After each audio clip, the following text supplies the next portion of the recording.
ஆண்டிப்பட்டியில் கரடி தாக்கி இருவர் உயிரிழந்ததாக கூறப்பட்ட நிலையில் சம்பவ இடத்தில் கிடைத்த மர்ம செல்போன் விசாரணை கோணத்தையே மாற்றியுள்ளது.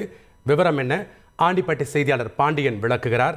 வணக்கம் பாண்டியன். காவல்துறை மற்றும் வனத்துறை சார்பாக கரடி தாக்கி தான் இருவர் உயிரிழந்ததாக சொல்லப்பட்ட நிலையில் தற்போது ஒரு செல்போன் கிடைச்சிருக்கு. இதனால விசாரணை கோணம் மாறி இருக்கு.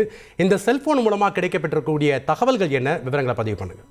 மாவட்டம் வருசநாடு அருகே உள்ள தர்மராஜபுரத்தை சேர்ந்த கருப்பையா என்பவரும் தங்கம்மாள்புரத்தை சேர்ந்த மணிகண்டன் என்பவரும் நெருங்கிய நண்பர்கள். இவர்களுக்கு சொந்தமான தோட்டம் கோவில்பாறையை அடுத்த பஞ்சந்தாங்கி மலை அடிவாரத்தில் இருக்குது.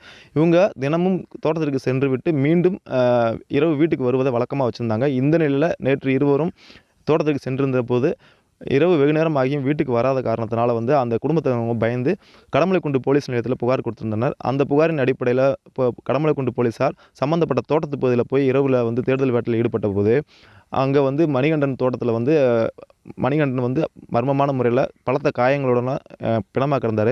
அவர் இருந்த அதே இடத்துல இருந்து 1/2 கிலோமீட்டர் தொலைவு தூரமாக கருப்பையாகவும் அதே மாதிரி பலத்த காயங்களுடன் பிணமாக கிடந்தாங்க. இது மலையடிவார தோட்டம் என்பதனால வனவிலங்குகள் தாக்கி 2 பேர் இறந்திருக்கக்கூடும் அப்படின்னு சொல்லி போலீஸார் சந்தேகப்படுறாங்க. இது சம்பந்தமாக வனத்துறை அதிகாரிகளுக்கும் தகவல் கொடுத்திருந்தாங்க. அவங்களும் பார்வையிட்டு வனவிலங்குகள் தாக்கியிருக்கலாம் அப்படின்ற ஒரு சந்தேகத்தின் அடிப்படையில் 2 பேர் உடலையும் தேனி அரசு மருத்துவக் கல்லூரி மருத்துவமனைக்கு பிரேத பரிசோதனைக்காக அனுப்பி வச்சிருந்தாங்க. இந்த நிலையில் கருப்பையா இறந்து கிடந்த இடத்துல ஒரு ஆண்ட்ராய்டு மொபைல் ஃபோன் கிடந்திருக்கு. அந்த மொபைல் இறந்தவங்களுக்கு சொந்தமானது கிடையாது, அவங்க குடும்பத்தை சேர்ந்தவங்களுக்கும் சொந்தமானது கிடையாது. இது அப்போ அந்த குடும்பத்தில் யாரோ இங்கே 3வது ஆள் ஒருத்தவங்க இருந்திருக்காங்க. இதை அவங்கள அடித்து கொண்டிருக்காங்க அப்படின்ற மாதிரி குற்றம் சாட்டியிருந்தாங்க.